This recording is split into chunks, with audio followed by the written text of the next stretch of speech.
दर्शकवृन्द नमस्कार। कार्यक्रम morning mix अन्तर्गतको टी टकमा स्वागत छ। टी टकमा आज पनि एकजना अतिथिका साथमा उपस्थित भइसकेको छु म प्रेम बुढा छेत्री। विशेष गरी जनप्रतिनिधिहरू अब यो स्थानीय पालिकाहरूले अहिले बजेट सार्वजनिक गरिसकेको अवस्था छ।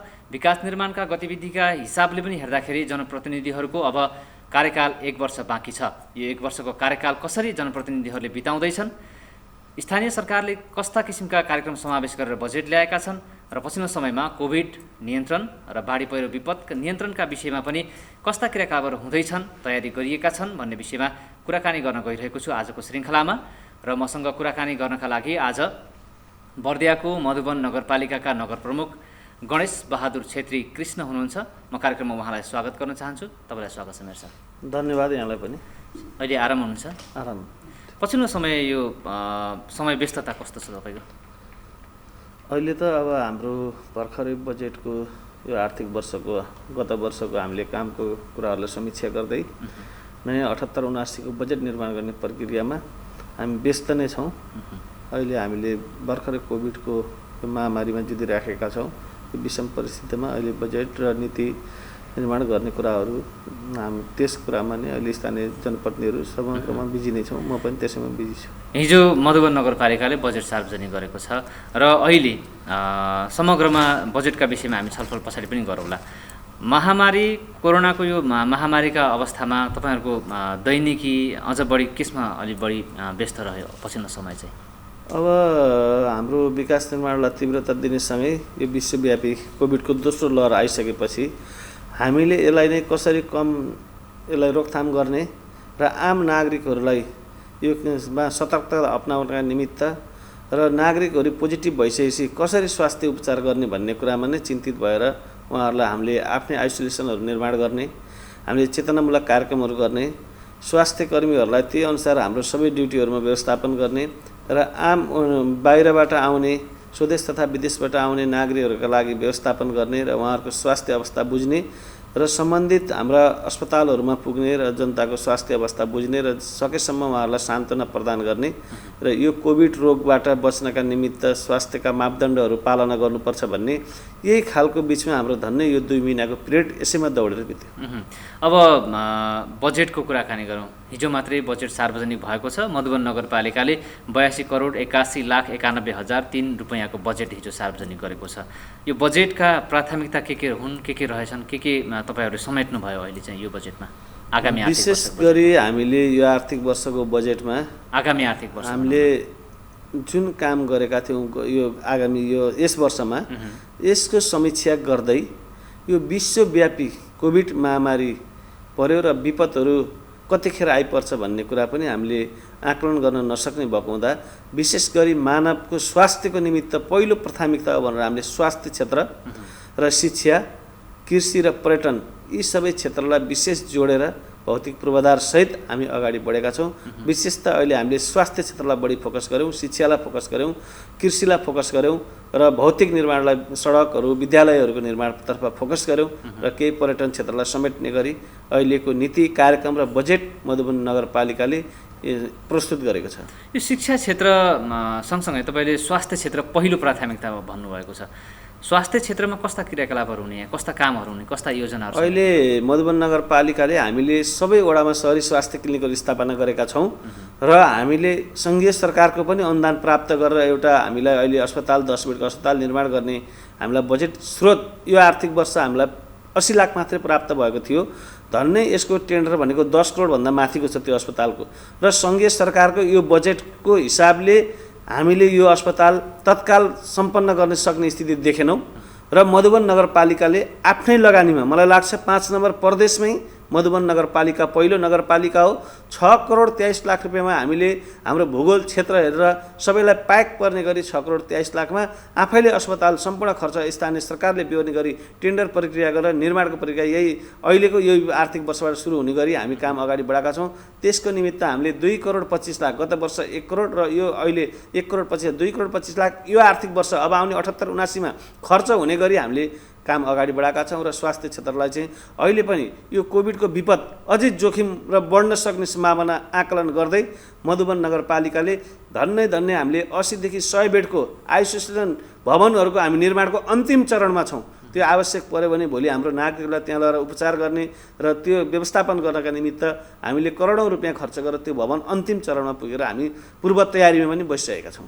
यो नागरिकहरूले जस्तो मधुवनमा भनौँ न सर्पको दंश अब चाहिँ अलिकति जोखिम पनि छ। टाढा यता फेरि गुलरिया सदरमुकाम भनौँ न सदरमुकाम गुलरिया आउनुपर्ने अवस्था छ जिल्ला अस्पतालसम्म। मधुवनमै त्यो व्यवस्था या उपचार सहज बनाउन सकिएन? यो अहिलेको नीति कार्यक्रम र बजेटमा हामीले व्यवस्थापन गरेछौँ। सङ्घीय सरकारसँग पनि हाम्रो स्वीकृति भइसकेको छ। जहाँसम्म हामी यो आर्थिक वर्षबाट यसको पनि व्यवस्थापन गरेर सर्पदंशको पनि सानोसरिकै स्वास्थ्य केन्द्रलाई त्यही व्यवस्थापन गर्ने गरी हामी अगाडि बढेका छौँ। भनेको यही अब आगामी आर्थिक वर्षबाट आगामी उपचार 78-79 सकेसम्म हामी उपचार नै गर्ने गरी त्यहाँको सबै स्रोत साधनहरू त्यहाँको इक्विपमेन्टहरूको व्यवस्थापन गर्ने गरी बजेट र नीति कार्यक्रममै हामीले प्रस्तुत गरिसकेका छौँ। यो 2500 को अस्पताल भनेर जुन अघि कुरा पनि भएको थियो, यो 2500 को अस्पताल बनाउँदै गर्दाखेरि कस्ता सुविधाहरू त्यसमा थपिने या सुविधा सम्पन्न हुने या सामान्य रूपले उपचार हुने कस्तो खालको हो? यो हामीले डाक्टर साहबहरूकै व्यवस्थापन गरेर यो अहिले सुविधा सम्पन्न तरिकाबाट हाम्रो साबिकको 4वटा गाविस मिलेर बनेको मधुबन नगरपालिकामा बेलुवा चोकमा जहाँ कि सेन्टर पर्ने दुवै 4वटै साबिकका गाविसहरूलाई सेन्टर पर्ने गरी बेलुवा चोकमा त्यसको सबै स्रोत त्यसमा आवश्यक पर्ने इक्विपमेन्टहरू विज्ञहरूसँग सल्लाह गरेर त्यसलाई व्यवस्थापन गर्ने गरी सुविधा सम्पन्न अस्पताल निर्माण गर्ने गरी अगाडि बढेको छ। अब नयाँ योजनाहरू के थपिए यो बजेटमा, आगामी आर्थिक वर्षको बजेटमा चाहिँ? आगामी आर्थिक वर्षको बजेटमा हामीले भनिसक्यौँ अघि नै स्वास्थ्यलाई विशेष प्राथमिकता राखेर हामी अगाडि बढ्यौँ र मधुबन नगरपालिकाभित्र अहिले अस्पताल निर्माणको कुरा आयो र दोस्रो कुरामा मधुबन नगरपालिकाभित्र हामीले पर्यटनलाई पनि विशेष ध्यान दिनुपर्छ भनेर अहिले हामीले कुमराघाटमा एउटा डिपिआर तयार गरिसकेका छौँ फन पार्कको। त्यो पार्क निर्माणका निमित्त अहिले हामीले 75 लाख रुपियाँ बजेट सुरुवातका निमित्त हामीले त्यो बजेटलाई त्यहाँनिर सबै प्रक्रिया अगाडि बढाउनका लागि बजेट व्यवस्थापन गरेका छौँ ताकि मधुबन नगरपालिकामा होमस्टे छ, खाता कोरिडोर छ, जैविक मार्ग तपाईँले दिनौँ जसो ठुला ठुला जनावरहरू देखिने खालको त्यो छ। त्यसलाई नेपालको सबैभन्दा लामो कोठियाघाटको पुल छ होइन, भग्रैया ताल छ, तारतालको ताल छ, श्रीगैँडा ताल छ। यसरी गरी हाम्रो कुसुम्बा देवी मन्दिर लगायतको हाम्रो प्रसिद्ध स्थलहरू हुँदाहुँदै पनि एउटा पर्यटक बाहिरबाट मधुबनमा गएर के हेर्ने त भन्ने उद्देश्यका साथ हामीले एउटा डिपिआरसम्म तयार गरेर टिकापुर मोडलमै जान सक्ने गरी हामी करोडौँको लगानी छ। हामी स्थानीय सरकारले मात्र सक्दैनौँ, त्यहाँ 12-13 करोडको डिपिआर हाम्रो तयार भएको छ। तर यसलाई कर्मिक रूपमा व्यवस्थित गर्दै मधुबनलाई एउटा चिनाउने उद्देश्यका साथ पिकनिक स्पोट र फन पार्क बनाउने गरी यो आर्थिक वर्ष नीति कार्यक्रम र बजेट केही बजेट हामी 75 लाख रुपियाँ बजेट पनि विनियोजन गरेर मधुबन नगरपालिकालाई अगाडि बढाउन सुरुवात गरेका छौँ। कृषि क्षेत्रमा हामीले हाम्रो आम नागरिकहरूलाई खुल्ला सिमानाका कारण प्रतिस्पर्धा गर्नुपर्ने बाध्यता छ। यसलाई पारीको होइन बारीको भन्ने मूल नीतिसहित नीति कार्यक्रममा राखेर नागरिकहरूलाई त्यो एउटा सचेतना प्रवाह गर्ने, किसानहरूलाई र मल बिउमा नेपाल सरकारले गरेको कुरालाई हामीले अनुदानमा अहिले पनि हाम्रा वडाहरूले 50% अनुदानमा बिउहरू वितरण गरेका छन्।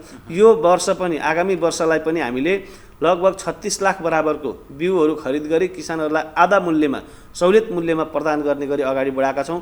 हामीले ब्लक बिउ उत्पादनको ब्लकहरू निर्माण गरेका छौँ। अहिले पनि हामीले त्यो ब्लक क्षेत्रमा जसले बिउ उत्पादन गर्छ 4.5 लाख रुपियाँ 4 लाख रुपियाँ हामीले अनुदान दिएका छौँ ताकि त्यहाँ स्रोत साधनहरूको उहाँहरूलाई व्यवस्थापन होस् र उत्पादन सस्तो परोस् र बजारीकरण गर्न सजिलो होस् भनेर आलु पकेट क्षेत्र निर्धारण गरेका छौँ, बेसार पकेट क्षेत्र निर्धारण गरेका छौँ, धानको बिउ उत्पादनको पकेट क्षेत्र निर्धारण गरेका छौँ, गहुँको बिउ उत्पादन क्षेत्र निर्धारण गरेका छौँ। यसरी कृषि क्षेत्रलाई पनि व्यवसायीकरण गर्दै हामीले मोटर समर्सिबलहरूमा अनुदान दिएका छौँ।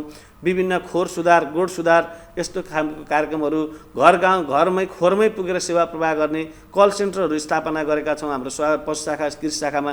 त्यसरी मधुबन नगरपालिकाले कृषि र पशुपालनमा पनि एउटा युवाहरूलाई आकर्षित गर्ने र युवा उद्यमीहरू जो युवा काम गर्न युवाहरूले कृषि र पशुपालन व्यवसाय गर्न सञ्चालन गर्न चाहन्छ, सङ्घीय सरकारले पनि त्यसमा अनुदानहरू दिएको छ, स्थानीय सरकार प्रदेश सरकारले दिएको छ।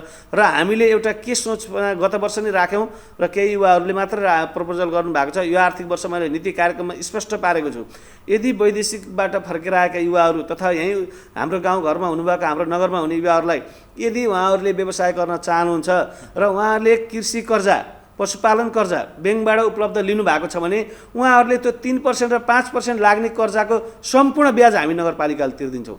त्यसो गरेपछि उहाँहरूलाई निःशुल्क रूपमा त्यो स्रोत जुट्यो र त्यो आर्थिक अब उहाँहरूलाई पूर्ति भयो, त्यो आर्थिकले आफ्नो व्यवस्थापन गर्न सक्ने र उहाँहरूले वर्षभरि जति उत्पादन गर्न सके पनि त्यो लाग्ने ब्याज नगरपालिकाले तिर्दिने त्यो खालको नीति कार्यक्रम सहित बजेट व्यवस्थापन गरेर हामी अगाडि गएका छौँ। मेरो साहब, जस्तो यो तपाईँले भनिरहँदाखेरि कतिपय ठाउँमा कस्तो देखिन्छ भन्दाखेरि अनुदान खानका लागि व्यावसायिक क्षेत्रमा आउने र निश्चित समयपछि अनुदान पाइसकेपछि त्यसलाई निरन्तरता दिन नसक्ने एउटा कारण, अर्को भनेको उत्पादन गरेका सामग्रीहरूको बजारीकरण सहज रूपमा हुन नसक्दाखेरि फेरि निराश भएर त्यो व्यवसाय नै छोड्नुपर्ने अवस्थाहरू युवाहरूमा पछिल्लो समय बढेको देखिन्छ।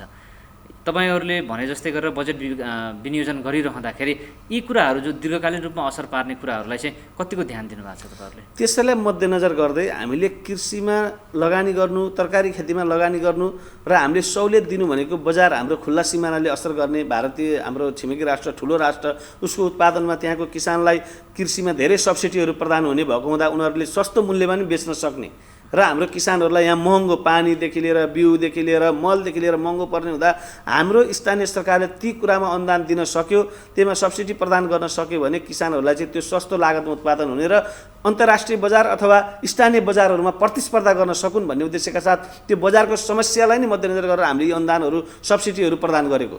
त्यो हिसाबले उहाँहरूको लागत कम भयो भने उहाँले प्रतिस्पर्धा गर्न सक्नुहुन्छ।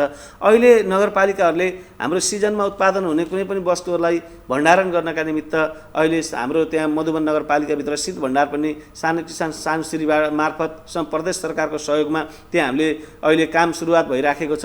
यस्तै गरी उहाँहरूका आलु प्याजहरूलाई उत्पादन गरेर भण्डारण गर्न सकियोस् भनेर स्थानीय सरकारले यी खालका कुराहरूमा पनि सोच पुऱ्याएको छ र त्यो बजारीकरणसम्म ल्याउनलाई हामीले प्रत्येक वार्डमा हाट बजारहरूको व्यवस्थापन गर्ने, टहराहरू निर्माण गरिदिने र व्यवसायी साना साना व्यापारीहरूले ती आफ्ना उत्पादन गरेका कृषक वस्तुहरूलाई ल्याएर त्यो बजारसम्म ल्याएर बेच्न सकुन् भन्ने उद्देश्य र हामीले हाम्रो ओराली बजारदेखि माथिपट्टि पनि किसानहरूले यहीँ कोलपुरबाट नेपालगञ्जबाट पनि गएर थोक किन्न सक्ने त्यो खालको एउटा समूह समितिहरू हाम्रो विषयका शाखाहरूले निर्माण गरिदिने, त्यहाँनिर अनुगमन गर्ने र अघि उठाउनु भयो पहुँचवालाहरूले मात्र लिने र केही निराश हुने कुराहरू छन्। यो चाहिँ हामीले अहिले वास्तवमै कसले कागजमा निर्माण गरेका कुनै पनि फर्म व्यवसायलाई होइन, वास्तवमै गाउँ खोरमा गोठमा र खेतमा भएका जुन उपलब्धिहरू छन् त्यसलाई नै हाम्रो विषयका शाखाले अनुगमन गर्ने, हाम्रो कर्मचारीहरूले अनुगमन गर्ने र हामी जनप्रतिनिधिहरूको अनुगमनमा त्यहाँ वडा अध्यक्ष सदस्यहरूको रोबर लगायत उहाँहरूले सबै हामीले ठिक छ भन्ने मूल्याङ्कन गरेपछि मात्रै त्यस्ता किसानहरूलाई त्यस्ता फर्ममा युवाहरूलाई त्यसरी अनुदान दिने, जसले गरेको छ कागजमा होइन ठाउँमा जसले फिल्डमा काम गर्छ त्यस्तालाई अनुदान दिने गरी स्थानीय सरकारले कार्यविधि तयार गरेर अगाडि बढेको छ। भनेपछि मधुबनमा कागजमा प्रक्रिया पुर्याएर अनुदान खाने जुन परिपाटी छ त्यो छैन। स्थानीय सरकारले दिएको कुनै पनि अनुदानमा कागजमा परिपाटी गरेर खाने त्यो परिपाटी छैन। जसले गरेको छ उसले पाएका छन्। सीमा क्षेत्रबाट सहजै रूपमा वस्तुहरू आयात हुँदाखेरि भनौँ न, हजुर निर्यात भन्दा पनि आयात हुँदाखेरि त्यहाँका स्थानीय व्यापारी त्यहाँका किसानहरूलाई निकै मर्का परेको छ। तपाईँहरू सीमालाई चाहिँ सहज रूपमा नियन्त्रण गर्न सक्नु भएन भन्ने गुनासो छ नि? फेरि स्वाभाविक रूपमा गुनासो ठिक छ। सीमा हामी सबैको दायित्व, हामी पनि बिना वर्दीका प्रहरी हौँ, आम नागरिकले गर्नुपर्छ। सीमा सुरक्षा र हाम्रो नेपाल प्रहरी विशेष गरी सशस्त्र प्रहरी सीमामा खटिएको छ। उहाँहरू सुरक्षा निकायलाई पटक पटक हामीले बोलाएर यी कामहरूमा निषेध गर्नुहोस्, तपाईँहरू प्रक्रियामा अगाडि जानुहोस्। कसैलाई पनि त्यो हामीले हाम्रो देशमा उत्पादन हुने वस्तु यहीँ उत्पादन गरेका छन् भने हामीले बाहिरबाट ल्याउनु हुँदैन। यदि ल्याउँछन् भने पनि उनीहरूले भन्सार गरेर सिस्टम र विधिबाट आउनुपर्छ, होइन भने त फलफुल तरकारी लगायत माछा मासु कुराहरू हामीले किसानलाई प्रमोट गरिराखेका छौँ। यो बेलामा खुल्ला सीमा पारीबाट आयो भने हाम्रो किसानको आत्मबल हाम्रो किसानको आर्थिक अवस्था कमजोर हुनसक्छ भन्ने खालका कुरा र अन्य सामग्री पनि मधुबन नगरपालिकाभित्र भित्राउनु हुँदैन भनेर स्थानीय सरकारले आम सर्वदलीय सर्वपक्षीय मिटिङ राखेर हामीले घोषणा पनि गऱ्यौँ। केही समयसम्म हामी लागू पनि भएको छ, पहिलाको जस्तो छैन। तैपनि चोरी निकासी गरेर रातको समयमा ती कामहरू हुने गरेका छन्। त्यसलाई निरुत्साहित गर्नको निमित्त जिल्ला प्रशासनमा, जिल्ला प्रहरी कार्यालयमा र हाम्रो मातहतमा त्यहाँ रहने सुरक्षाकर्मीहरूलाई पनि बेला बेला हामीले बोलाएर त्यो निर्देशन गर्ने, उहाँहरूसँग सरसल्लाह गर्ने र आम नागरिकलाई पनि त्यस्तो काममा संलग्नता नहुन अनुरोध गर्न चाहन्छु। हाम्रै नागरिकहरू पनि त्यहाँ संलग्नता हुने उनीहरूका आफ्ना बाध्यता पनि छन्, कतिपय नागरिकहरूको बाध्यता पनि होला। तैपनि गलत बाटोतिर त्यो पेसालाई नअगालौँ, सही पेसातिर लागौँ। हाम्रो स्थानीय सरकार र प्रदेश सरकार र सङ्घीय सरकारले आम नागरिकलाई त्यस्ता खालका योजनाहरू ल्याएको छ। अब कोहीले पनि गर्न चाह्यो भने पैसाका कारणले रोकिँदैन। सङ्घीय सरकार प्रदेश सरकारले इमान्दारिता हुनु पर्यो, उसमा जाँगर हुनु पर्यो। त्यो भयो भने हामीले त्यो खालको वातावरणहरू सिर्जना गरेका छौँ। यो यसमा जस्तो सीमाबाट सामग्री ओसार पसार गर्नेहरूको केही बाध्यता तपाईँले आफै पनि भन्नुभयो। बाध्यता भएका व्यक्तिहरूलाई नगर सरकारले आफ्नै ठाउँमा रोजगारी दिनका लागि पहल नगर्दाखेरि यो समस्या भयो भन्ने पनि अब रोजगारी नै भनेर हामीले उहाँहरूको अब सबै कुराहरू रोजगारी दिनलाई हामीले योग्यताहरू होइन उहाँहरूको सबै कुराहरू सिस्टम विधि हामीले त्यहाँ रोजगार खुल्दाखेरि शिक्षा क्षेत्रमा हामी रोजगारी सिर्जना गर्छौँ। योग्यता त्यहाँ मापन गरिएको हुन्छ, विषय मापन गरिएको हुन्छ। त्यो कारणले सबै ठाउँमा उहाँहरू आउन नसक्ने। हामी स्वास्थ्य क्षेत्रमा हामीले अहिले पनि लगभग म आइसकेपछि 200 जना जति हामीले नयाँ कर्मचारीहरूलाई भर्ना गऱ्यौँ होला। शिक्षा, स्वास्थ्य होइन, कार्यालय अनि पशु, कृषि सबै क्षेत्र समेट्दा हामीले गऱ्यौँ। तर त्यहाँनिर हाम्रो योग्यता विषयमै त्यो दक्षता हुनुपर्ने, स्वयं अब स्वास्थ्यमा हामी विज्ञापन गर्छौँ, स्वास्थ्य पढेको हुनुपऱ्यो, त्यही विषयमा दक्ष हुनुपऱ्यो। हामीले शिक्षामा खोल्छौँ उहाँहरूको त्यही विषयमा अब म्याथ, इङ्ग्लिस, साइन्स, नेपाली जुन जुन विषयमा हामी खोल्छौँ त्यो विषयमा दक्षता हुनुपऱ्यो। त्यो कारणले गर्दा नि त्यस्ता मान्छेहरू छुट्नु भएको छ। उहाँहरूलाई हामीले साना उद्योगहरूमा प्रबन्धन गर्ने कार्यक्रमहरू ल्याएका छौँ। तर उहाँहरूलाई अलिकति त्यो काममा लागिसकेपछि त्यहाँ अलिक छिटो आम्दानी हुने र यहाँ चाहिँ अलिक सिस्टम र पद्धतिमा अलिक ढिलो हुने भन्दा उहाँहरूलाई पनि हामीले जोड्न नसकेको, बुझाउन नसकेको हो कि। तर उहाँहरूलाई बेला बेलामा यस्ता खालका कुराहरू चाहिँ हामी राखेका छौँ। उहाँहरूले अब 2-4 गट्ठा अहिले जग्गा पनि लिजमा लिन सकिन्छ नि त। आफ्नो छैन भने लिजको भाडा प्रदेश सरकारले दिन्छ, स्थानीय सरकारले पनि दिन तयार छ। हामीले त्यहाँ लागत लाग्ने वस्तुहरू त्यस्ता किसानहरूका लागि बोरिङ गाडिदिएका छौँ। हामीले विभिन्न अरू अनुदानहरू दिएका छौँ, अरू वस्तु सामग्रीहरू हस्तान्तरण गरेका छौँ। तर युवाहरूलाई अथवा त्यो काममा लाग्ने व्यक्तिलाई पनि यहाँ अलिकति लामो समय पर्खन पर्ने भएर पनि होला त्यो बुझाउन सकेका छैन। अब चाहिँ यसरी जानुपर्छ, पारीको होइन वारी र आफ्नै बारीको प्रति आकर्षित गर्ने गरी स्थानीय सरकार नीति कार्यक्रम र बजेट व्यवस्थापन। भनेपछि यो तपाईँहरूले लिएको नीति कार्यक्रम जुन लक्ष्य छ यो कार्यान्वयन हुन्छ। हामी त्यो कार्यान्वयनको पक्षमा जोडदारका साथ हामी वडा स्तरसम्म पुग्छौँ। अब शिक्षाको कुरा गर्ने गरौँ। आगामी बजेटले शिक्षा क्षेत्रलाई कसरी लैजाने, अझ विशेष गरी यो पछिल्लो समयमा कोभिडले प्रभाव पारिसकेपछि बालबालिका या भनौँ शैक्षिक क्षेत्र निकै नै अहिले तहस नहस भएको अवस्था पनि छ। यस अर्थमा कि सहज रूपमा बालबालिकाले पढ्न पाएका छैनन्, उनीहरूको मनोवैज्ञानिक असर पनि, मनोविज्ञानमा पनि असर परिरहेको अवस्था छ भनेपछि अब आगामी आर्थिक वर्षको बजेटले चाहिँ शिक्षा क्षेत्रलाई कसरी अगाडि बढाउने मधुबनको भनेर चाहिँ कसरी लक्ष्य निर्धारण गरेको छ? अब यहाँलाई पनि थाहा होला मधुबनको विषयमा। मलाई लाग्छ मधुबन नगरपालिकाभित्र म अलिक पछाडि फर्केँ। मैले निर्वाचनमा भाषणमा पनि बोल्ने गरेको थिएँ, आम नागरिकलाई भनेको थिएँ मैले, म एउटा पार्टीको उम्मेदवार भए तापनि मलाई सबै पार्टीको आमा बुवा दाजुभाइ दिदीबहिनी युवाहरूले माया गर्नुहोस्। म माओवादीको उम्मेदवार भए पनि तत्कालीन अवस्थामा मलाई एमाले, राप्रपा, काङ्ग्रेसको आम नागरिकको मत चाहिएको छ। मैले शिक्षामा यो परिवर्तन गर्छु भनेको थिएँ। हुने खाने र हुँदा खाने बिचको दूरी म कम गराउँछु। जसले 2 रुपियाँ कमाउँछन्, जो अलि व्यवसायी छन्, अलिक टाँठाबाट छन्, उनका छोराहरू निजी विद्यालयमा पढ्ने, जो विपन्न सुकुम्बासी गरिब हुँदा खाने वर्ग छ त्यो सरकारी विद्यालयमा जाने, यो परिपाटी यो पढाइका कारणले भएको हो। यसलाई म समायोजन गर्छु भनेको थिएँ। त्यही अनुरूप अहिले तपाईँले कोभिडले केही हामीलाई पछाडि पार्यो होइन भने दोस्रो वर्षबाटै हामीले सबै विद्यालयहरूमा इङ्ग्लिस मिडियमहरू सञ्चालन गऱ्यौँ। अहिले 4सम्म हामी गइसकेका छौँ। दोस्रो वर्षदेखि सबै सामुदायिक विद्यालयमा पनि इङ्ग्लिस मिडियम, नेपाली मिडियमहरू सुरुवात गऱ्यौँ र बोर्डिङ र हाम्रो सरकारी विद्यालय, सामुदायिक र संस्थागत विद्यालयको बिचमा हामीले प्रतिस्पर्धा सिर्जना गऱ्यौँ। राम्रो काम गर्ने विद्यालयलाई, प्रहरलाई, शिक्षकहरूलाई सम्मान गर्न खोज्यौँ र हामी जसरी निर्वाचनमा हामीले हात जोडेर आम नागरिकको घर मत मागेका थियौँ, त्यसै गरी हामीले शिक्षामा प्रतिस्पर्धा गरिसकेपछि निजी स्कुल र सरकारी स्कुलको बिचमा भर्ना गर्ने बेलामा हामीलाई विद्यार्थी दिनुहोस् भन्ने एउटा तछाड र मछाडको भावना, राम्रो काममा सकारात्मक काममा हामीले प्रतिस्पर्धा गरेका थियौँ र अहिले निजी विद्यालयभन्दा सरकारी विद्यालयमा विद्यार्थीहरूको खचाखच हुने, निजी विद्यालय, संस्थागत विद्यालयहरूको त्यहाँका फाउन्डरहरू, त्यहाँका कार्यरतहरूलाई अप्ठ्यारो परेको स्थिति भइसकेको थियो। कति विद्यालय, निजी बोर्डिङहरू बन्द हुने अवस्थामा पुगिसकेका थिए। तर यो कोभिडका कारणले हामीलाई त्यो काममा सफल हुन पुगेन। अहिले वर्षौँ महिनौँसँग हाम्रा विद्यालयहरू बन्द हुने अवस्थामा भए। हामीले अतिरिक्त सिकाइहरू गर्न सक्ने कोभिडका कारणले, केही हाम्रो सञ्चार माध्यमका कारणले अब हाम्रो नगरपालिका भए पनि हाम्रो धेरै गाउँ एरियाहरू हुन्छ, सुविधा सम्पन्न हुँदैनन्। सबैसम्म अनलाइन कक्षा गर्नको लागि हामीसँग पर्याप्त मात्राको होइन त्यो सुविधा सम्पन्न मोबाइलहरू, अहिलेको मोबाइलहरू हुँदैन, त्यो घरमा टिभीहरू हुँदैन। त्यो खालको कुराले गर्दा हाम्रो नागरिकलाई चाहिँ अनलाइन कक्षा सञ्चालनमा पूर्ण रूपमा हामीले सफल हुन सकेका छैनौँ भने हामीले जुन शिक्षामा सुरुवात गऱ्यौँ मधुबन नगरपालिकाले प्राविधिक शिक्षालाई एक प्राविधिक शिक्षा सञ्चालन अवधारणा गर्यो। अहिले 5वटा प्राविधिक धाराहरू हाम्रो नगरपालिकामा सञ्चालित छन्। यसरी शिक्षामा हामीले परिवर्तन गऱ्यौँ। तपाईँ पनि त्यहीँको नागरिक भएको हुँदा त्यही शिवदुर्गा विद्यालयमा हेरौँ, हाम्रो एकमा अहिले त्यो विद्यालय हामीले निर्वाचन जित्नभन्दा अगाडिको भौतिक संरचनाको स्थिति के थियो, आज हामीले कहाँ पुर्यायौँ। चित्तले मावि त्यहाँ हेरौँ, तारातालको दशरथ बस्ती हेरौँ। यी सबै कुरालाई मध्यनजर गर्दै मधुवन नगरपालिकाले शिक्षा क्षेत्रमा ठुलो लगानी गरेको छ र ठुलो फड्को मार्दै थियो। फेरि शिक्षाको एउटा यस्तो चिज हो, भौतिक निर्माण आज काम सुरु गऱ्यो भने 6 महिनामा टुङ्गेर देखिन्छ भने शिक्षामा आज हामीले जग बसालेको 10 वर्षपछि देखिन्छ। त्यो कारणले त्यहाँको गुरुहरू, प्रहरू, शिक्षकवर्गहरूले जुन अथक मेहनत गर्नुभएको थियो, जुन उहाँहरू इमान्दारीका साथ खटिनु भएको थियो, तर कोभिडको कारणले हामीले त्यो जुन अपेक्षा गरेको नतिजा प्रकाशन गर्न सकेनौँ। यो विश्वव्यापी महामारीको कोभिडका कारणले हो, नत्र मधुवन नगरपालिका व्यवस्थित तरिकाबाट अगाडि बढेको थियो। अब कोभिडकै प्रसङ्ग जोड्न चाहन्छु। विशेष गरी अब पहिलो लहर, दोस्रो लहर हामीले भोगिसकेका छौँ। मधुवनवासीहरूले पनि त्यो भोगिसक्नु भएको अवस्था छ। कतिपय नागरिकले ज्यान पनि गुमाउनु पर्ने अवस्था आयो। अब तेस्रो लहर फेरि पनि आउँदैछ, आउनेछ भन्ने किसिमका आकलनहरू भइरहेका छन् र बालबालिकाहरू अझ जोखिममा पर्ने सम्भावना पनि देखिन्छ। भनेपछि मधुवन सरकारले अब तेस्रो लहरलाई पनि जुझ्नका लागि चाहिँ कस्ता किसिमका योजना छन्? हामीले कोभिड लगायत विभिन्न विपदहरू आइपर्न सक्छन् भन्ने उद्देश्यका विपद कार्य योजना निर्माण गरेका छौँ।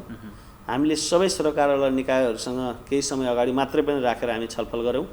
त्यो छलफलबाट हाम्रो योजना भएको छ। त्यसमा हामीले अहिले पनि विपदमा धन्ने 1 करोड जतिको बजेट व्यवस्थापन गर्ने गरी हामी अगाडि गएका छौँ।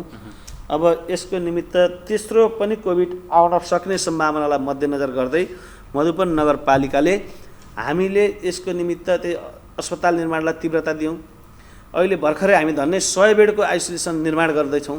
त्यही कुरालाई मध्यनजर गरेर हामी त्यसको अहिले तयारीमा रहेको हो। त्यो तयारीमा रहेका छौँ र हामीले यस्ता विपदहरू आउन सक्छन् भन्ने उद्देश्यले मधुवन नगरपालिकाले आम नागरिकहरूलाई हामीले एम्बुलेन्स सेवा निःशुल्क रूपमा प्रदान गरेका छौँ। हामी घरबाट अस्पतालसम्म हाम्रो आइसोलेसनबाट रिफर गरेर नेपालगञ्जसम्म र यहाँ डिस्चार्ज गरेपछि घरसम्म आम नागरिकलाई कोभिड पोजिटिभ केसहरूमा हामीले त्यसरी अहिले पनि सेवा प्रदान गरेका छौँ। भोलि पनि यो आउन सक्छ भनेर हामीले अलर्ट अवस्थामा रहेर हाम्रो नागरिक, मधुवनको जनसङ्ख्या, हाम्रो क्षेत्र, भूगोल र हाम्रो सम्भावनालाई अध्ययन गर्दै मधुवन नगरपालिकाले कोभिडको महामारी, तेस्रो महामारीमा बालबच्चाहरूतर्फ पनि जान सक्छ भन्ने उद्देश्यले त्यो खालको प्रतिकार योजना पनि तयार गरेर हामी बसेका छौँ। भनेपछि पूर्व तयारी राम्रोसँग भइरहेको अवस्था हो। अहिलेको अवस्थामा अब भ्यावने स्थिति आयो भने हाम्रो तयारी कम हुनसक्छ। त्यो स्थितिमा पछिल्लो समय जस्तो देखियो नि त, अक्सिजनको अभाव हुँदाखेरि नागरिकहरूले मृत्युवरण गर्नुपर्ने अवस्था आयो। तर त्यो अवस्थाबाट त्यो मधुवन नगरपालिकामा जहाँ आइसोलेसन हामीले निर्माण गऱ्यौँ, अक्सिजन चाहिँ हामीले 1 दिन पनि अपुग हुन दिएनौँ र त्यहाँ हाम्रो डाक्टर साहब सहितको हाम्रो स्टाफ नर्सहरू सहितको टोली छ, जुन हाम्रो उपलब्ध दक्ष जनशक्ति छ। त्यहाँ नहुने परिस्थितिमा अलिक जटिल केसहरूलाई हामीले रिफर गऱ्यौँ। होइन भने मधुवन नगरपालिकामा जस्तै सुकै परिस्थितिमा नि आम नागरिक, राजनीतिक दल, त्यहाँका युवाहरू, विभिन्न युवा समूहहरू, हामीलाई विकासप्रेमी युवा समूहहरूले नै हामीलाई सहयोग गर्यो। उहाँहरूले खानाहरूको व्यवस्थापन गर्नुभयो। अन्य क्षेत्रमा नि आवश्यक पर्यो भने मधुवन सरकारलाई हामीले सहयोग गर्न तयार छौँ भन्ने जुन युवा साथीहरूबाट आँट, साहस र जोससहित मलाई सहयोग गर्नुभयो। मैले विशेष गरी उहाँहरू विदेशमा रहने, स्वदेशमा रहने विकासप्रेमी युवा समूहलाई पनि म हार्दिक धन्यवाद व्यक्त गर्न चाहन्छु। र मधुवन नगरपालिकाले मलाई लाग्छ हामीले अक्सिजन कमी हुन दिएनौँ र अहिले पनि छैन। त्यो खालमा हामी सचेत छौँ। पछि त्यो अवस्था आयो भने पनि त्यो जुन अक्सिजन अभाव हुने या यो किसिमको अभावहरू नहुने सम्भावना या तपाईँहरू त्यसरी लागिराख्नु भएको हो भन्न खोजेको मैले चाहिँ। हामी त्यसरी लागेका छौँ, तर नेपाल सरकारले, सङ्घीय सरकारले उपलब्धै नेपालभित्र गराएन भने त हामीले आफै उत्पादन गर्न सक्दैनौँ। होइन भने सिलिन्डरका कारणले र नेपालमा कुनै पनि कुनामा त्यो अक्सिजन प्लान्टबाट अक्सिजन पाउँदासम्म मधुवन नगरपालिकाले पूर्ण रूपमा हामी तयारी भएर अगाडि बढ्छौँ। एउटा कुरा मेयर साहब, जस्तो पछि भनौँ न तेस्रो लहर आइसकेपछि जुन किसिमको जोखिम रहन्छ, जस्तो हामीले दोस्रो लहरको बाट सिक्नुपर्ने कुराहरू, सतर्कता हुने बेलामा हामी सतर्क रहन सकेनौँ, स्वास्थ्य सावधानी अपनाउन सकेनौँ। एकैचोटि दोस्रो लहर सुरु भइसकेपछि नागरिकहरूले ज्यान गुमाउनु पर्ने अवस्था आयो। भनेको तेस्रो लहर आउँदासम्म पनि जुन अहिलेको यो बिचमा अवस्था छ, यो बिचमा हामीले सतर्कता अपनाउन सकेनौँ भने तेस्रो लहरमा एकैचोटि हामीलाई फेरि भार पर्ने, फेरि समस्याहरू उत्पन्न हुने हुन्छ। भने यो बिचमा चाहिँ अब नागरिकलाई सचेत बनाउनका लागि तपाईँहरूले के गर्दै हुनुहुन्छ? हामीले त विगतदेखि नै म आफै तपाईँहरूले पनि देख्नुभयो होला, म स्वयं बजारमा टोलमा पुगेर पनि अत्यावश्यक काम बाहेक बाहिर ननिस्नुहोस्, होस् होइन, हामीले स्वास्थ्यका मापदण्डहरू पालना गरौँ। हामी यो जोखिम कसरी कति बेला आउन सक्छ भन्ने कुरा थाहा हुँदैन।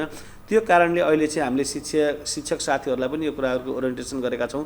सबै क्षेत्रलाई समेटेर अब आउन सक्ने विषम परिस्थितिलाई मध्यनजर गर्दै हामीले सकेसम्म सुरक्षा आफै अपनाउनुपर्छ, आफ्नो ख्याल आफैले गर्नुपर्छ, आम नागरिक सचेत हुनुपर्छ, व्यवसायीहरू सचेत हुनुपर्छ।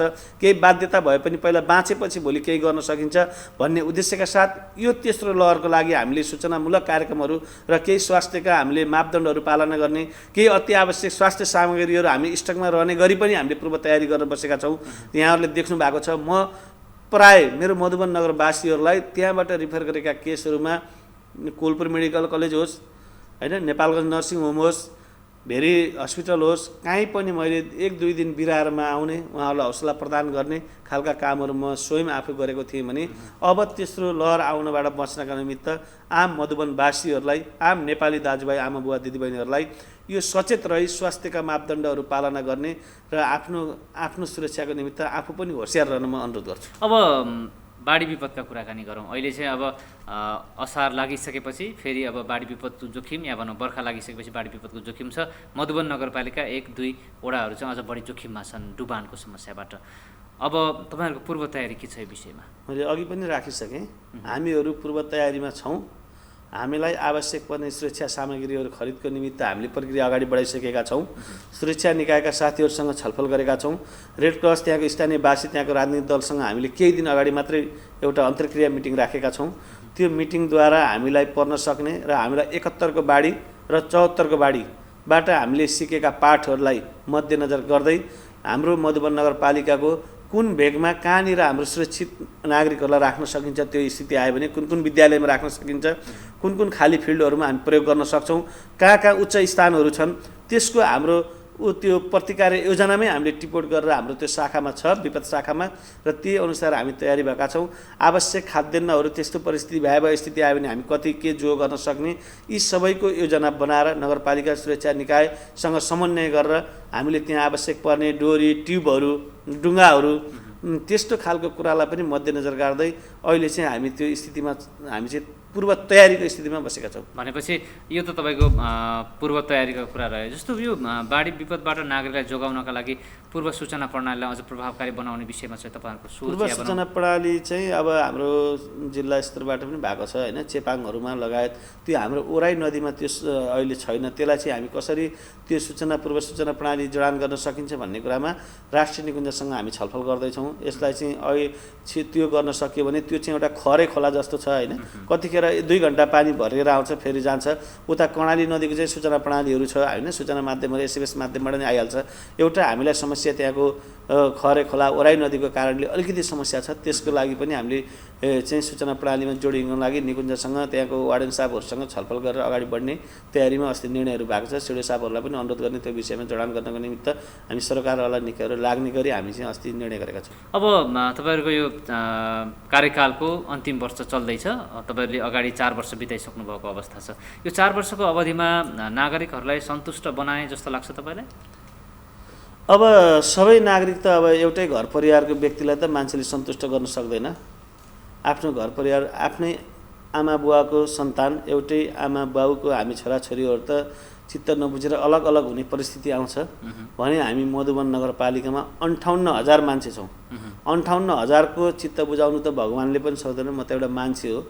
मैले दुःखमा परेका, अप्ठ्यारोमा परेका र मेरो बल विवेक नगरपालिकाका स्रोत र स्वयं आफूले पनि गर्न सक्ने सहयोगद्वारा आम नागरिकलाई साझा भावनाका साथ काम गरेको छु।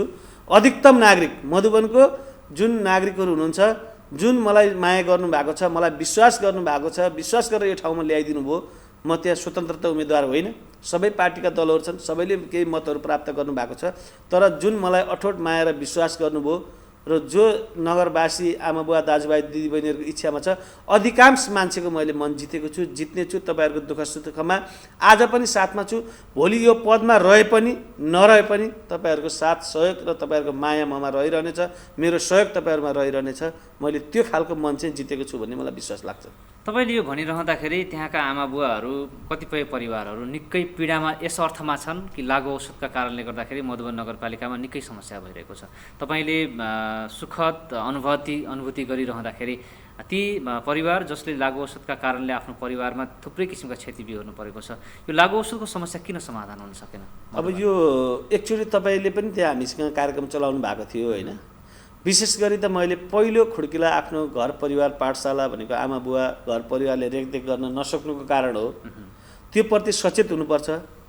दोस्रो कुरा, हामीले खुल्ला सिमाना छ, त्यसमा पूर्ण रूपमा हामीले त्यो कन्ट्रोल गर्न सकेका छैनौँ। अब सुरक्षा निकायहरूको पनि बाध्यता होला आफ्नै, उहाँहरूको पनि जनशक्ति कम होला अथवा काहीँ मिसयुज भयो होला, त्यो खालको परिपाटी सिर्जना भएको कारण पनि छ। र हामीले युवाहरूलाई एउटा चेतनशील शिक्षा बनाउन सकेनौँ कि हामीले त्यो खालको वातावरण सिर्जना गर्न सकेनौँ कि हामीले कुलतमा फस्दाखेरि भोलि तपाईँहरूको भविष्य यो हुन्छ, तपाईँहरूको भविष्यको जिन्दगी बर्बाद हुनसक्छ, यी कुराहरू विद्यालयदेखि लिएर सबै क्षेत्रमा बुझाउँदै पनि युवाहरू ललैमा त्यो कलिलो उमेरमा उहाँहरूको जुन टिनेजर्स छ यो बेलामा चाहिँ अलिकति उहाँहरूलाई काउन्सिलिङ स्कुलिङको खाँचो हुन्छ, त्यो गर्न सकिएन कि अभिभावकले हामीले सबैले। अहिले त समग्रमा त्यहाँको अभिभावक म भएको नाताले यो कामप्रति पहिलाको भन्दा केही हदसम्म कमी हुँदै आएको छ, तर पूर्ण रूपमा नियन्त्रण गर्न सकिएको छैन। त्यसको जिम्मेवार म पनि हुन सक्छु, त्यो स्वयं मैले पनि गर्न सकिरहेको छैन। अब हामी सबै मिल्न जरुरी छ। त्यहाँ एउटै पक्षले यो कुराहरूलाई नियन्त्रण गर्न सक्दैन। सुरक्षाकर्मीको मात्र जिम्मा लाग्यो भने नि हुँदैन। यहाँ समाज मिल्नुपर्छ, घर परिवार पहिलो, घर परिवार अनि त्यसपछि छरछिमेकी, त्यहाँको राजनीतिक दल, समाजसेवी, सङ्घ संस्था, हामी सबैको धारणा एउटै भएर त्यो काममा लागेका युवाहरूलाई नि एउटा सत्प्रेरणा प्रदान गर्दै उहाँहरूलाई त्यो काम गलत हो भनेर एउटा उहाँहरूलाई स्कुलिङ गर्ने, उहाँहरूलाई सम्झाउने, बुझाउने र राम्रोसँग ल्यायौँ भने गर्न सकिन्छ कि कानुनकै दायरा मात्रै खोज्दाखेरि पनि त्यो समस्या पुरा हुन सकेका छैन कि यो कुरामा अहिले चाहिँ नीति कार्यक्रममा केहीहरू समावेश गरेका छौँ। सबै त्यहाँको समाजको अगुवा नेतृत्व गर्ने व्यक्तिहरू पनि यो कुरामा हामी स्पष्ट रूपमा अगाडि आउनु पर्यो। काहीँ कतै देखिन्छ सामाजिक नेतृत्व गर्ने घर परिवारका मान्छेहरूको युवाहरू पनि कुलतमा फँसेका छन्। त्यहाँ त्यो हुँदाखेरि समाजमा बाउ अलि प्रतिष्ठित छ, छोराछोरी कुलतमा फँसेका छ, त्यो बेलामा त्यो बाउले आमाले त्यो परिवारले मेरो छोराछोरी कुलतमा फँसे भन्न चाहन्न कि त्यो कारण पनि एउटा हौसला प्रदान भइरहेको छ। आफ्नो छोराछोरी गलत म सामाजिक काममा हिँड्दैछु भने पहिला मैले त मेरो घर सम्हाल्न सक्नु पऱ्यो नि, मेरो टोल छिमेक सम्हाल्न सक्नु पऱ्यो नि। म आफ्नै घरभित्रै मेरा छोराछोरीहरूलाई मैले कन्ट्रोलमा राखिनँ भने अनि मैले समाज परिवर्तन गर्छु भनेर हुन्छ। धेरै उदाहरण यी पनि हुन्। हामी नेतृत्व गर्न खोज्ने, समाज परिवर्तन गर्न खोज्ने, राजनीतिक दलको नेता हुन खोज्ने, मेयर हुन खोज्ने, सांसद हुन खोज्ने, मन्त्री हुन खोज्ने, तर आफ्नो छोराछोरी आफ्नो भाइ कहाँ छ भन्ने कुरा थाहै छैन। अनि त्यो गरिसकेपछि समाजका अरू युवाहरूले फलानाको छोरा, फलाना नेताको छोरा त यस्तो गरेछ राम्रो काम होला भन्नेतिर लाग्छ। तर त्यो बाउ आमाले पहिलो कुरा मेरो छोराछोरी गलत छ भने उहाँलाई सजाय दिने हो कि सम्झाउने हो कि बुझाउने, त्यो खालको परिपाटी गर्न सकिएन। किन राजनीति अन्तर भएर पनि होला, मेरै पार्टीको पनि हुनसक्छ, अरू पार्टीको पनि हुनसक्छ। हामीले पार्टी होइन, साथी भाइ, समाज, यो राष्ट्र, यो नगरपालिका सुधार्ने कुरामा एकमत हुन सक्यौँ भने मलाई लाग्छ धेरै कुरा हदभन्दा कम हुन्छ। यो कुरालाई चाहिँ अब यसरी लिएर जानुपर्छ भन्ने स्थानीय सरकारलाई पाठ्यक्रम निर्धारण गर्ने सुविधा पनि छ, त्यो व्यवस्था पनि तपाईँहरूले गर्न सक्नुहुन्छ। लागु औषधका विषयमा नियन्त्रण जुन तपाईँले अघि भने जस्तै गरेर सचेतना फैलाउनका लागि पाठ्यक्रममै निर्धारण गरेर विद्यालयमै पठाउन सकिने अवस्था हुनसक्छ। यो आर्थिक वर्षदेखि हामीले गर्ने भनेर अब आउने 78-79 बजेट नयाँ पाठ्यक्रम निर्धारण, स्थानीय पाठ्यक्रम निर्धारण गर्ने गरी हाम्रो शिक्षा शाखाबाट हामीले त्यो कुरा राखेर बजेट पनि विनियोजन भएर अगाडि बढेका छौँ। जहाँसम्म गर्छौँ यो कुराहरूमा हामी सबै चनाखो भएर लाग्नु जरुरी छ। अब यो 4 वर्ष कार्यकालमा दीर्घकालीन योजनाहरू के कुरा गर्नुभयो तपाईँहरूले? दीर्घकालीन योजनाहरूका कामहरू कति भए, के कुराहरू समावेश भएर अगाडि बढ्नुभयो यो 4 वर्ष? हामीले 4 वर्षको हकमा अघि नै भने शिक्षा क्षेत्रलाई आमूल परिवर्तन गर्न खोज्यौँ। शिक्षा क्षेत्र यो कोभिड नहुन्थ्यो भने मधुबनका 1-2 निजी विद्यालयभन्दा अरू बन्द भई सामुदायिक विद्यालयहरूको स्तर उन्नति वृद्धि हुन्थ्यो। यो कुरा दीर्घकालीन रूपमा त्यहाँको भौतिक संरचना, त्यहाँको शिक्षा, नगर शिक्षकहरू स्थापना गऱ्यौँ, विषयगत शिक्षकहरू दरबन्दी मिलान गऱ्यौँ, इङ्ग्लिस मिडियममा जानको लागि इङ्ग्लिस मिडियम पढाउन सक्ने युवा जनशक्तिहरू त्यहाँ व्यवस्थापन गऱ्यौँ। अहिले पनि यो आर्थिक वर्ष हामीले फेरि थप 20 जना जति हामी नगर शिक्षकहरू थप इङ्ग्लिस मिडियममा अगाडि बढाउन लागि सुरुवात गरेका छौँ, ताकि यो शिक्षा अहिले जग सुधारिदियौँ भने भोलि 10 वर्षपछि मधुबन नगरपालिका के हो भन्ने कुरा देखिन्छ। त्यो काममा हामीले जोडका साथ लाग्यौँ। हामीले जुन अहिलेको शिक्षा हामीले दियौँ युवाहरूलाई सबै वैदेशिक जान बाध्य भए, तर हामीले प्राविधिक शिक्षा सुरु गरेपछि यहीँ काम गर्छन्, यहीँ रोजगार सिर्जना हुन्छ भनेर हामीले अटोमोबाइलहरू सञ्चालन गऱ्यौँ, होटेल म्यानेजमेन्ट सञ्चालन गऱ्यौँ, वन विज्ञान सुरुवात गरेका छौँ। अनि कृषि भेटनेरी लगायतको हाम्रो गुराँस उच्च माविमा चलेको छ, यसै गरी इलेक्ट्रिक इन्जिनियर हाम्रो ढोडरीमा चलेको छ। यी सबै प्राविधिक शिक्षाहरू हामी संस्थागत तरिकाबाट सञ्चालन गरेर हाम्रो मधुबनका युवाहरू अन्य क्षेत्र हामीलाई रुकुम रोल्पादेखि हाम्रो त्यहाँ विद्यार्थीहरू पढ्न आउनुहुन्छ, उहाँहरूको त्यहाँ सिकाइसकेपछि त्यो अटोमोबाइल सिक्नुभयो भने उहाँहरू चोक चोकमा उहाँहरूले रोजगार सृजना गर्न सक्नुहुन्छ। आज सम्पूर्ण दक्ष जनशक्तिहरू इन्डियाबाट आइरहेका छन्। ती लेबर काम गर्ने हाम्रा नेपाली नागरिक र दक्ष काम गर्ने बाहिरबाट आउने, त्यसको अन्त्य गर्नको लागि अटोमोबाइलहरू सुरु गऱ्यौँ। ठाकुरद्वारा एरिया होटेल हाम्रो टुरिस्ट एरिया छ, त्यहाँ होटल म्यानेजमेन्ट सञ्चालन गऱ्यौँ ताकि त्यहाँको रोजगार हाम्रो स्थानीयले पाओस् भनेर। यो खालको दीर्घकालीन योजना मधुबन सरकारले अगाडि सार्यो। तर यो बिचमा हामीलाई झन्डै 2.5 वर्ष जति यो कोभिडको महामारीले गर्दा यी शिक्षाहरू पनि राम्रोसँग सञ्चालन गर्न सकिएन र मधुबन सरकारले जुन परिकल्पनाका साथ म र मेरो टिमले काम अगाडि बढाएको थियो यो काम गर्न सकेको छैन। एउटा शिक्षामा हामीले यो फड्को सुरुवात गऱ्यौँ। नगरपालिकाको मुख्य सडकहरूलाई हामीले स्तरवृद्धिहरू गऱ्यौँ, कालोपत्रेहरू गऱ्यौँ। दूरदार बस्तीसम्म सुकुम्बासी मुक्तकमा बोर्डरको बस्ती, धनौराको बस्ती लगायत सूर्यपटुवाका विपन्न बस्तीहरूमा विभिन्न गाउँमा मान्छे बिरामी भयो भने एम्बुलेन्स सेवा प्रवाह गर्ने सडक विस्तार गऱ्यौँ। अहिले अस्पताल निर्माणको यो महामारीले आइसकेपछि हामीले पाठ सिक्यौँ। मधुबन नगरपालिकालाई सुविधा सम्पन्न अस्पताल निर्माण गर्न हामीले आफै नै लगानीमा, मैले अघि पनि भने 5 नम्बर प्रदेशमा पहिलो नगरपालिका हो आफ्नै लगानीमा सुविधा सम्पन्न अस्पताल निर्माण गर्ने, त्यो कामको सुरुवात गऱ्यौँ। टुरिज्मका हिसाबले हामीले एउटा पार्क निर्माण गर्नुपर्छ, टिकापुर सिस्टमबाट जानुपर्छ, हाम्रो बाहिर नागरिकहरू त्यहाँ हेर्न आउन् भन्ने उद्देश्यका साथ डिपिआर तयार गरेर फन पार्कहरू तयार गऱ्यौँ। मधुबन नगरपालिकाभित्रको सिँचाइलाई व्यवस्थित गर्नका निमित्त, उर्वर भूमिहरू सिँचाइ गर्नका निमित्त सिँचाइ व्यय आयोगसँग हामीले समन्वय र सहकार्य गर्दै सङ्घीय सरकारसँग अनुगत रूपमा छलफल गर्दै त्यहाँको बजेटलाई कमी हुन दिएका छैनौँ। ती सिँचाइका शाखाहरू विस्तार गर्ने, त्यहाँको डुबान र झरान निकासलाई व्यवस्थित गर्नको लागि अहिले सानोसिर र तारातालको सम्पूर्ण भेगको हामीले त्यहाँ अहिले सर्वे गर्न लगाएका छौँ। त्यो भोलिको दिगो त्यहाँको झरान निकास र डुबान क्षेत्र व्यवस्थापन गर्न लागेका छौँ। त्यो आजै देखिँदैन, केही समयपछि देखिन्छ। त्यो काम मधुबन सरकारले अगाडि बढाएको छ। यसरी मधुबन नगरपालिकाभित्रका बजारहरूलाई ढल निकासमा हामीले व्यवस्थित गर्न सडक ढलको डिपिआर तयार गरेका छौँ। मधुबन नगरपालिका सडक गुरु योजना तयार गरेका छौँ र सम्पूर्ण यातायात क्षेत्रलाई सञ्जालसँग जोडेर मधुबन नगरपालिकाको चौतर्फी विकासका निमित्त यी खालका हाम्रो मधुबन सरकारले दीर्घकालीन योजनाहरू अगाडि सारेको छ। मेरो साहबजी, यो भौतिक पूर्वाधारहरूमा तपाईँहरूले गरेको प्रगति तपाईँहरूले सुनाउनु भयो। विशेष गरेर यो कुसुम्बाघाट क्षेत्रमा 12 बर्दिया नगरपालिका र मधुबनलाई जोड्ने गरी अहिले झोलुङ पुल त निर्माण भएको छ। यद्यपि नागरिकहरूको अपेक्षा चाहिँ एउटा पक्की पुल भएको भए अझ सहज हुन्थ्यो, ताकि व्यावसायिक रूपले हेर्दाखेरि पनि तरकारी खेतीहरूको कुराहरू या अन्य कुराहरू पनि सहज हुन्थ्यो, आवत जावतमा भन्ने कुराहरू पनि नागरिकको धेरै अपेक्षा छ। त्यो विषयमा प्रगति केही हुने अवस्था के छ? यो विषय त्यो विषय त अब त्यहाँ हाम्रो झोलुङ्गे पुल पहिला पनि विगतमा निर्माण भयो, बाढीले बगायो हाम्रो 74 को बाढीले। अहिले पछि झोलुङ्गे पुल निर्माण सम्पन्न भइसकेपछि अहिले सङ्घीय सरकारबाट त्यहाँ त टेन्डर भइसकेको छ। हामी 49 करोडको पक्की पुल हाम्रो त्यहाँ निर्माण हुँदैछ, त्यहाँ सोइल टेस्ट भइसकेको छ। अब यही केही एउटा समथिङ के कन्डिसनलाई पनि काम परिसकेको अवस्था हो। अब हाम्रो उहाँहरूले सोइल टेस्ट पनि गरिसक्नु भएको छ। अब यो बर्खापछि उहाँहरू नयाँ काम सुरुवात गर्नुहुन्छ। 3 वर्षमा त्यो पुल सम्पन्न गर्ने सम्झौता भइसकेर काम अगाडि बढिराखेको छ।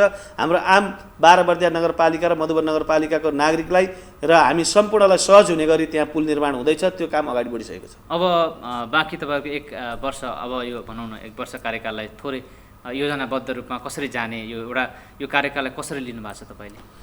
मैले त विशेष गरी यो कार्यकालमा अति विपन्न परिवारहरूलाई कसरी आर्थिक अवस्थामा माथि उठाउन सकिन्छ, वैदेशिकबाट फर्केका युवाहरूलाई कसरी यहीँनिर आत्मसम्मानको रूपमा कृषि पेसा र पशुपालनलाई व्यवस्थित गर्न सकिन्छ।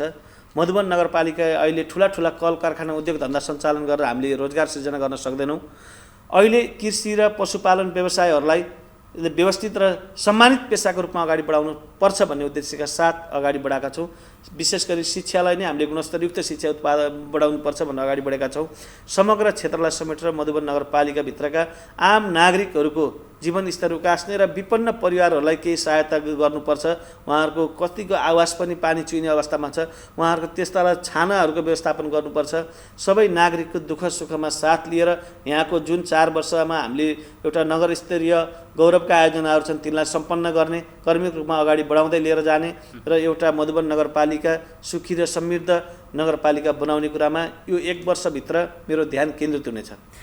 अब हामी अन्तिम चरणमा छौँ। एउटा जिज्ञासा, यो मधुबन सरकारले एचआइभी सङ्क्रमित भएकाहरूलाई चाहिँ अलिकता सहज होस् उनीहरूको जीवनयापनका लागि भनेर राहत दिने कुराहरूमा अहिले पछिल्लो समय जोड दिएको कुरा पनि अलिक थोरै चर्चामा छ मधुबनमा। यो विषय चाहिँ के रहेछ? विशेष गरी मैले यो एचआइभी पीडितहरूलाई उहाँहरूकै राय अनुसार बुझ्दा उहाँहरूले अलिकति बढी एमजीको औषधिहरू सेवन गर्नुपर्ने, कडा औषधिहरू सेवन गर्नुपर्ने नियमित रूपमा उहाँहरूको स्वास्थ्य अवस्थामा मध्यनजर गर्दा उहाँहरूलाई सबै एकै प्रकारका मान्छेहरू कसैले पनि रोग आफूलाई चाहँदैन, परिस्थितिवश सिर्जना हुने कुराहरू जुनै पनि रोगहरू उहाँहरूको कोही सम्पन्न परिवारको हुनुहुन्छ भने कोही निम्न घर परिवारको हुनुहुन्छ, त्यो औषधि सेवन गर्दा शरीरहरू कमजोर हुने त्यो कुराहरूको दुखेसो गर्नुभयो खुल्न चाहने व्यक्तिले। र कर्मिक रूपमा यो बढ्दै गएको अवस्था मैले भित्रभित्र बुझेँ र एउटा त्यहाँको अभिभावकको नाताले मैले आम नागरिकलाई सचेत गराउनुपर्छ। उहाँहरूको कुराहरू गोपनीयताको एउटा छुट्टै कुरा छ, तैपनि मैले यो कुरालाई बाहिर ल्याउनुपर्छ भन्ने उद्देश्य बुझेँ र त्यो त्यहाँ लाग्ने एउटा समिति नै निर्माण गर्नुभएको छ। उहाँहरूले एचआइभी पीडितहरूको समूह नै खोल्नु भएको छ। समूहका साथीहरू सबै म कहाँ आउनुभयो, उहाँहरूले मलाई भन्नुभयो भित्रभित्र भर्खरका युवाहरू युवतीहरू पनि छन्, यसले भोलि झन् भयावह स्थिति लिन सक्छ मेयर साहब, तपाईँले यसलाई केही सोधिदिनुहोस् र हामीलाई पनि सहयोग गर्नुहोस् भन्ने कुराहरू उहाँबाट नै प्रस्ताव भयो। प्रस्ताव भइसकेपछि मैले एकदम ठिक कुरा ल्याउनु भयो भने र अहिले भर्खर हामीले केही प्याकेजका कुराहरू ल्यायौँ। हामीले उहाँहरूलाई एचआइभी पीडित परिवारलाई साइकल, ग्यास चुल्हाको पुरै सेट, सिलिन्डरसहित ग्यास चुलो लगायत खाद्य सामग्रीहरू, उहाँका बच्चाहरूलाई पठन पाठनका लागि त कापी कलम, सरसफाइका निम्ति साबुनहरू, झुलहरू एक सेट धन्ने राम्रै व्यवस्थित कुराहरू हामीले हस्तान्तरण गर्ने योजना बनायौँ। ती योजना बनाइसकेपछि मान्छेहरू खुल्न थाल्नुभयो र त्यो भइसकेपछि भोलिका दिनमा त्यो उहाँहरूको स्वास्थ्य अवस्थालाई सहयोग गर्नुपर्ने हाम्रो दायित्व हो। उहाँहरूलाई ती सामग्री हस्तान्तरण गऱ्यौँ र केही उहाँहरू खुल्न नचाहने व्यक्तिहरू पनि आउनु भएको छ अहिले चाहिँ त्यो सहयोग भएपछि। र उहाँहरूलाई चाहिँ आर्थिक अवस्था सबैको एउटै नभएको हुँदा उहाँहरूले हाई डोजको क्याप्सुलहरू औषधिहरू सेवन गर्नुपर्ने हुँदा उहाँहरूलाई मासिक रूपमै केही हामीले आर्थिक सहयोग गर्न सकियो भने उहाँहरूलाई एउटा सम्मान पनि हुने र एउटा समाजले हामीले बहिष्कार तृष्णा गर्ने होइन, त्यस्ता कुनै पनि खालका रोगीहरू आफैले रोग उत्पादन गर्दैन, मान्छेले यो समस्त समय परिस्थितिबाट सिर्जना हुने कुराहरूलाई हामीले सम्मान गर्नुपर्छ भनेर उहाँहरूलाई चाहिँ के आर्थिक रूपमा मासिक रूपमा भत्ता दिने व्यवस्थापन सोच बनाएको छु 78-79बाट। त्यो भयो भने उहाँहरू विपन्न परिवारलाई केही राहत हुने र स्वास्थ्यलाई आफूले पौष्टिक तत्त्वहरू खानलाई सहयोग पुग्ने र ती कुराहरू भइसकेपछि नागरिकले पनि यो एचआइभी पीडित रोग लागेपछि यति गाह्रो हुँदो रहेछ भन्ने कुराहरू बुझ्नुभयो भने अरू सचेत भएर यस्ता कामहरू गलत कामहरूतिर नजानु होला भन्ने उद्देश्यका साथ मधुबन नगरपालिकाले एचआइभी पीडित मधुबन नगरपालिकामा कुनै प्रकारका पीडितहरूलाई पनि सहयोग गर्ने मेरो नैतिक र हाम्रो सरकारको काम हो भने झन् एचआइभी पीडितहरूलाई चाहिँ हामीले मासिक रूपमै भत्ता दिने सोचका साथ अगाडि बढेका छौँ। हस्, यो महत्त्वपूर्ण बसाइ महत्त्वपूर्ण समय हामीलाई उपलब्ध गराइदिनु भएकोमा यहाँलाई धेरै धेरै धन्यवाद। यहाँलाई पनि धेरै धेरै धन्यवाद। विशेष त म सम्पूर्ण नेपाली आमाबुवा दाजुभाइ दिदीबहिनीहरूप्रति पनि मैले गरेका कामहरू यहाँहरूले प्रसारण गर्ने अवसर गरिदिनु भयो, कुरा राख्ने अवसर प्रदान गर्नुभयो। विशेष त मधुबन नगरवासी आमाबुवा दाजुभाइ दिदीबहिनी युवा साथीहरूप्रति फेरि हार्दिक धन्यवाद व्यक्त गर्दै यो समाचार हेरिसकेपछि मेरा कमी कमजोरीहरूलाई सुझाव सल्लाह प्रदान गर्नुहुनेछ। यहाँहरूको सुझाव र सल्लाहबाट म अगाडि बढ्नेछु। सम्पूर्ण गुरुवर्ग, शिक्षक, त्यहाँको सहकारी सङ्घ संस्था, राष्ट्रसेवा कर्मचारी, सम्पूर्ण नेताजीहरूप्रति हार्दिक कृतज्ञता व्यक्त गर्छु। नमस्कार। दर्शकवृन्द, टिकटकमा आज हामीले मधुबन नगरपालिकाका नगर प्रमुख गणेश बहादुर छेत्री कृष्णसँग कुराकानी गऱ्यौँ। उहाँसँगको कुराकानी कस्तो लाग्यो प्रतिक्रिया जनाउन सक्नुहुनेछ। भोलि फेरि अर्का अतिथिका साथमा कार्यक्रममा उपस्थित हुनेछौँ। त्यतिन्जेलसम्मका लागि बिदा दिनुहोस्। तपाईँको दिन शुभ रहोस्। नमस्कार।